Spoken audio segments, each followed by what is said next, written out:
Greetings and salutations, all you beautiful people. This is League Unlock. Eric and Mark here with you guys. A little special epi today. We are counting down the 10 best players to never win a world championship. Some of these guys got really close. Some of these guys have been dominant domestically and even internationally, but still don't have that world championship mark. It's a bittersweet list to go down because you get to relive all these exciting and energizing moments of these players, these story players' careers. But you also have to remember that at the end of the day, didn't get it done, didn't achieve the ultimate prize, which is, of course, lifting that Summoner's Cup. And just because they don't have a trophy doesn't mean these aren't icons of the game, which every single player on this list is. We start in that number 10 spot, and one of the more recent guys, career-wise, he's still only 22 years old. We are talking about Knight from the LPL, and I know this might seem a little early to have him on this list, but ever since he debuted fully, really, in 2019, we've talked about him as one of the best mid laners in the world every single year. We've only seen him at Worlds once, just once. When you're talking about someone like Knight, who has, as you said, is such a young player in the grand scheme of things, especially on a list like this, and with only one World's appearance to his name, yes, that is the importance of how good this guy has been in that short amount of time, how impressive he is, and the expectations that are built on those performances from Knight. Absolutely deserving to be on this list. He is someone that, despite that one World's appearance, you would say you thought that he could have won Worlds in that one appearance. Is the level of play individually he brings to the table. When you're talking about what type of champions make him so unbelievably lethal, I think that you're looking for me, stuff like the Silas, that has been an absolute mainstay for him since that one has come through. Syndra is another one where he extremely excels on, and at one point I would have called him the best Zoe player in the world. I think other players maybe have caught up to him, and as well he has expanded his champion pool to some other stuff, but that is my man Knight, and he deserves to be number 10 kicking off our list. He's been a guy who's must-see TV on any iteration of top esports rosters. He's played with some not-so-good teammates. He's played with some good ones. Obviously, 2020 was the best run he had as a squad when they were picking up LPL titles, the Mid-Season Cup, and that's obviously when they got to a top 4 finish at Worlds. But still so early on in his career, you feel like Knight is not going to be on this list forever. But for now, still there, early days for him. Number 9 is a tricky one, because we're lumping a couple of guys together. You got to give the West a big nod, and obviously that 2018 to 2020 era was when the LEC was fully competing at these world championships. The trio of Perks, Reckless, and Caps are all guys you can kind of mention on this list. Reckless has the longevity, Perks is a little bit longer than Caps, but when you talk individual players and performances on the international stage and domestically, it's Caps among these three that reached the highest peak. Yeah, and to me, really also Caps is the connecting piece for this trio that we like to put forward to represent that European window of contention. When you're looking at, Caps being alongside Reckless, 2018 Fnatic against IG in the World Finals, and then you bring him with Perks in that run on G2 as well. When you're talking about Caps again in that type of perspective, it's important to remember pretty much since 2018, since that first World's appearance, where again, we're talking about him as baby Faker back then. Think about all that time it was in 2018. What Caps has done and how he plays and the level of play individually he can bring to a team. We've talked about him into that top category of players when you're doing a top 10, top 20 type of players preview for a Worlds event.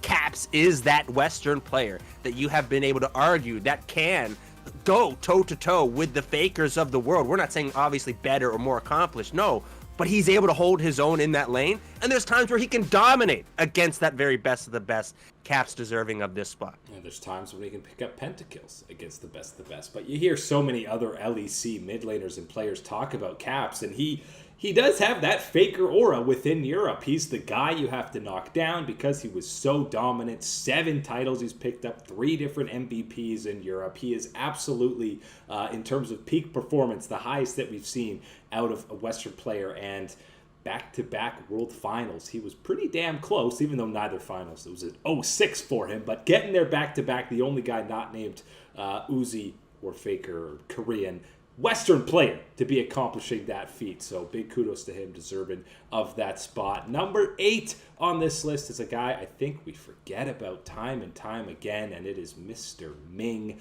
one of the GOAT supports going back to his debut in 2016. We have always talked about him in that top 3 support category, and I think one thing that's really helped his legacy has been, okay, Uzi, those incredibly dominant stretches, Ming was right there alongside him. Transition to Gala, who has been one of the premier AD carries in the world. What's the consistent between the two? It's Ming.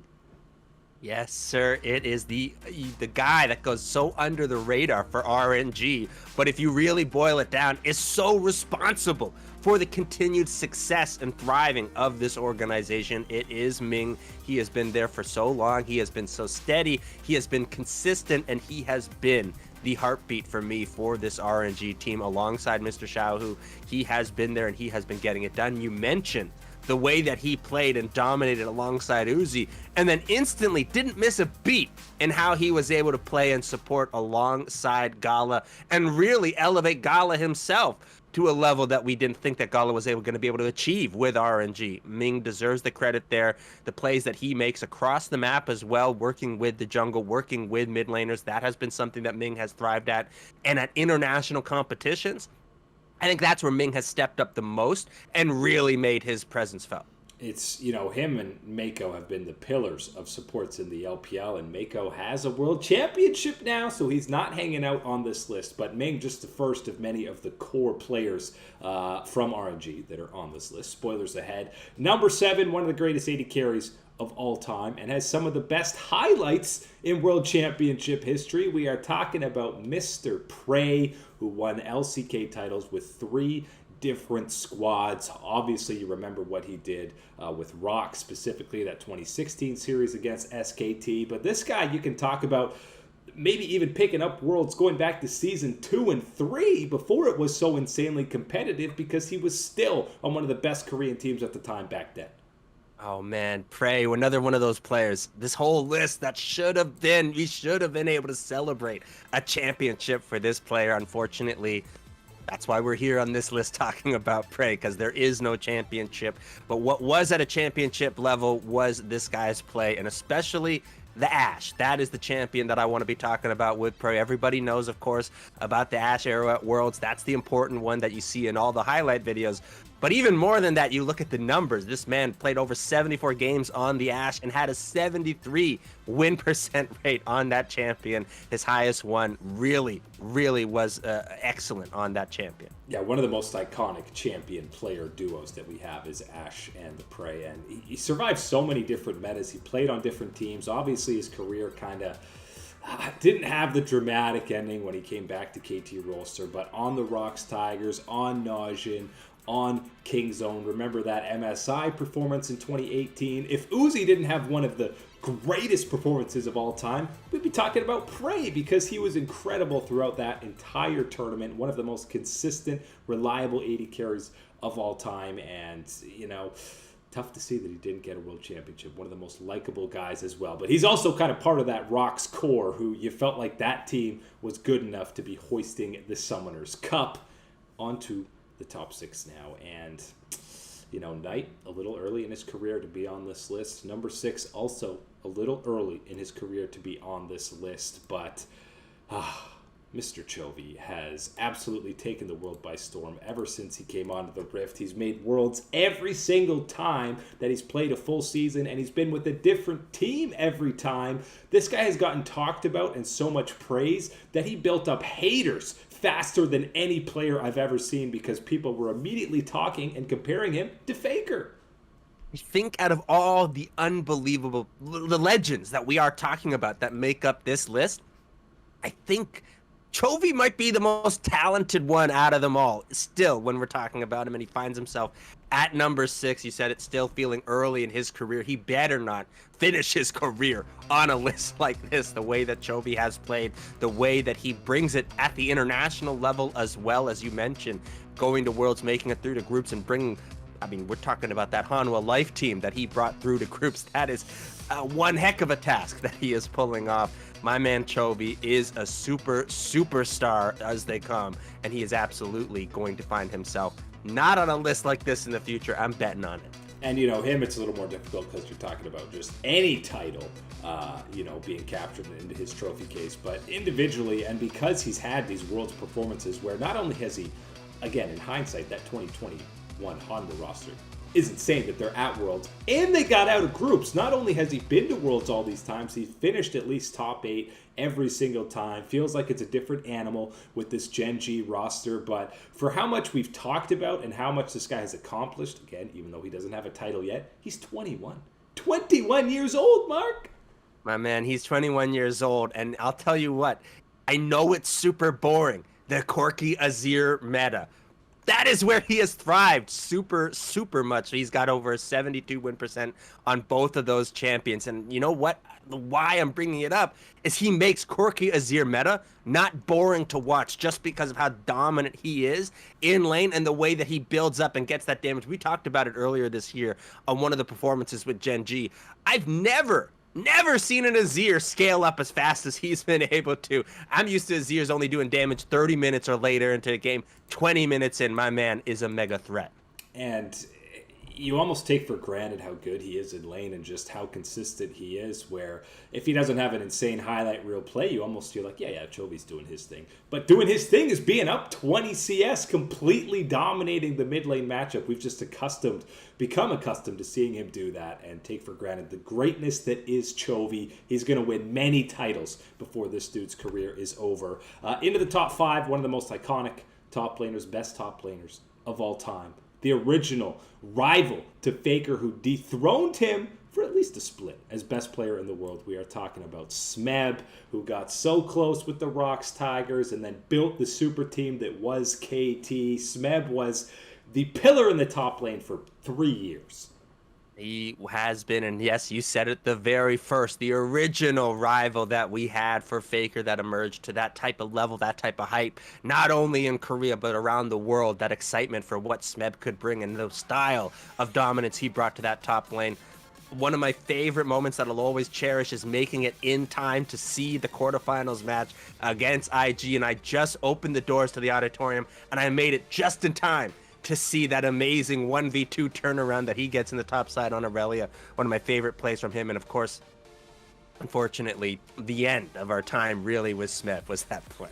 Bad bracket draw. It goes a few different ways. KT's making it to the finals in 2018. And then Smeb scoring the boys, another guy who's so close to being on this list, get so much closer to winning that coveted first world championship for them. But yeah, Smeb, because he was so dominant for such a long stretch on 2 different rosters, he was still one of the best top laners in the world, if not the best. Absolutely deserving. And because he didn't, join the SKT train, you almost have a little bit more respect for him in building that KT roster. But Smeb, number 5 on the list, another top laner who brought multiple teams to Worlds and MSI, did not capture that coveted world championship. But boy, did Khan come close in 2021 with Dom1. We're talking about in the finals against EDG. Most people were picking Dom1, and Khan could not come up with a fade off into the sunset world championship. Oh man, out of all the names on this list, this one stings the most to me because Khan has been someone that I've enjoyed and loved watching his career, because how could you not? His personality, his attitude, his approach, his excellency on the Rift has been so thrilling to watch, even from the very beginning. When you go all the way back, back to Longzhu, talking about King Zone, with DRX, whatever it was, my man was good. Over to the T1, FPX, damn one, he had the heck of a career that you're talking about. Deserved.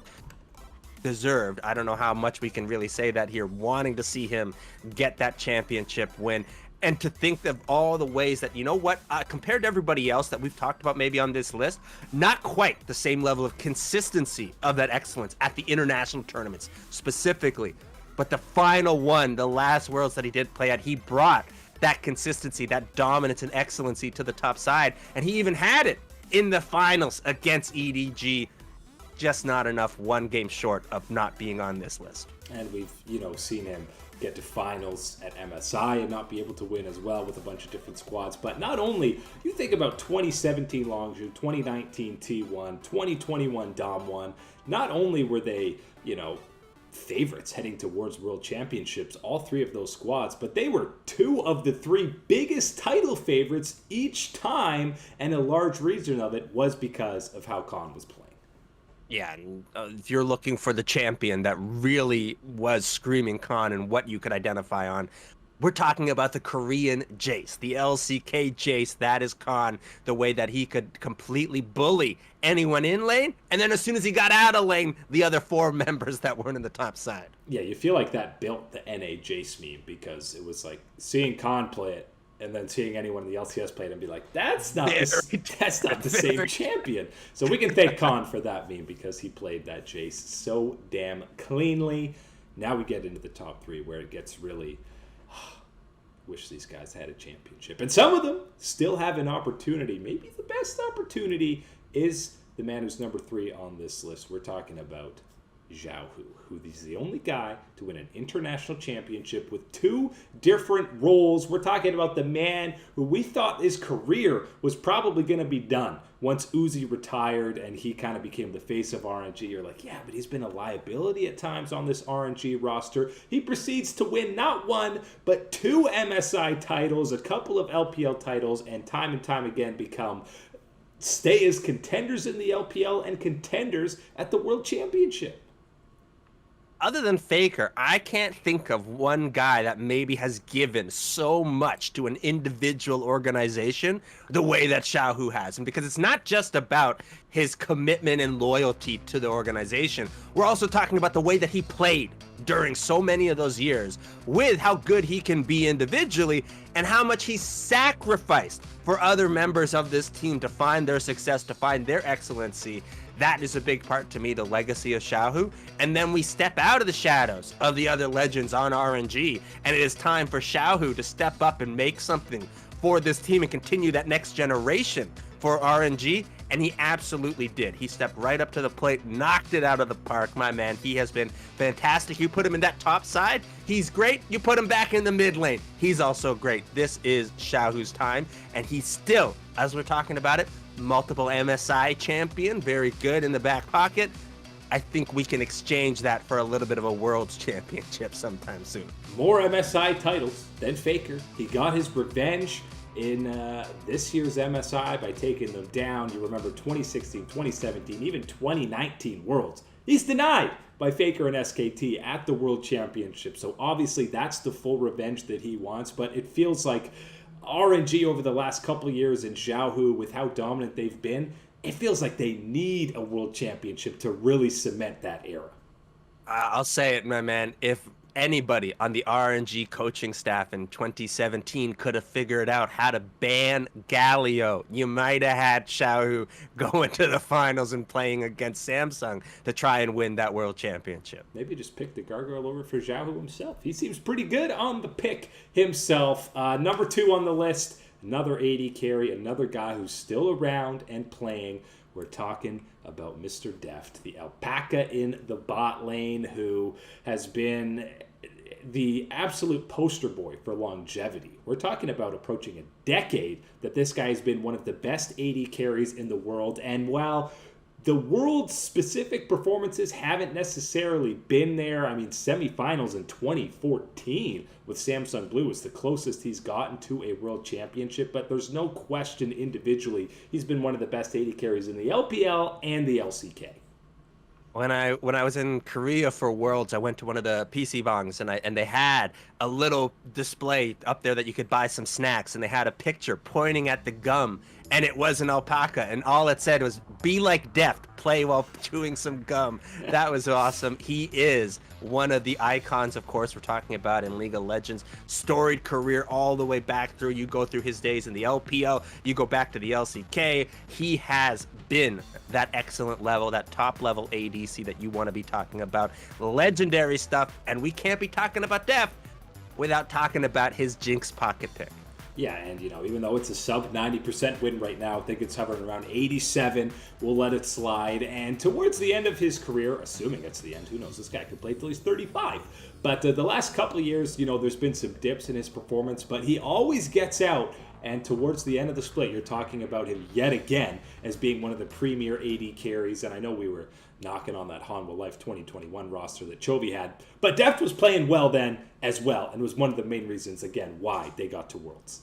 Right, and it certainly is important to be talking about Deft, as you mentioned, the last way that 2 or 3 years have gone by, where there have been some down moments. There are times where we're going, well, where is Deft? Where's Deft? We need to be seeing that level of production for him, for his teams. But every time, within a week or two of saying that, there's Deft. There he is. There he is popping off again. There's a Jinx game, whatever, these type of things. I'll throw in the Ezreal as well. Is always a real treat to get to watch Deft hop around on. One of the best Korean AD season, to me, the one that I feel the most deserves to have one of those world titles that doesn't.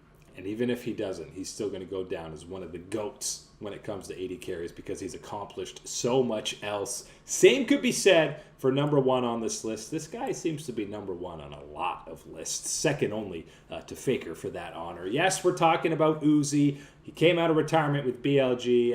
BLG luckily wasn't going to any world championships. He played a little bit there, but you remember the whole run with RNG. He was basically the second name mentioned after Faker every time in terms of not just individual performance, but popularity and just overall impact on an entire region. Pretty much the year or two after the world was talking about Smeb and Faker as that rivalry.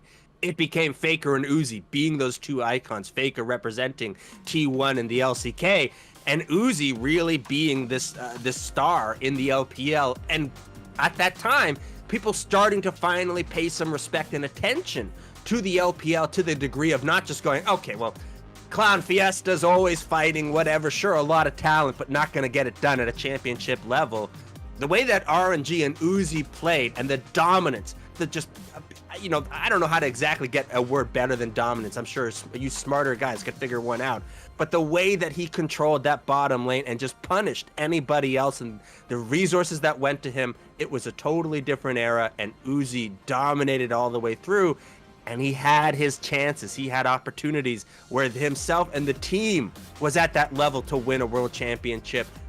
Ultimately couldn't get it done. And the biggest one to me is 2018. And we're looking at another guy on this list, Perks and Caps with G2, standing in the way of the perfect run for RNG. And, that was a little bit of unluckiness because you feel like the meta shifted a bit away from playing around the bot lane at that world championship, which was obviously what RNG had just won 2 LPL titles and an MSI playing that way. So again, meta is something that can influence an individual tournament like that. But he was a mainstay at these world championships with RNG. And remember, back-to-back world finals with 4 different players around him in 2013, 2014.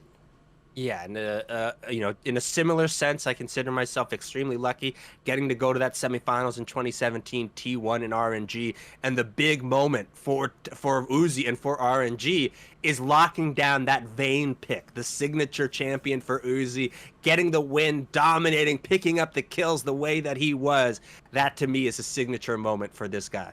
A lot of these guys on this list are now retired, not going to be getting a world championship, but there's still plenty of players that have a lot left in the tank or at the start of their careers and will not be on this list forever. But that's it today for League Unlock. Eric and Mark here with you. Thanks for hanging out with us, as always, and we'll catch you on the flippity flip.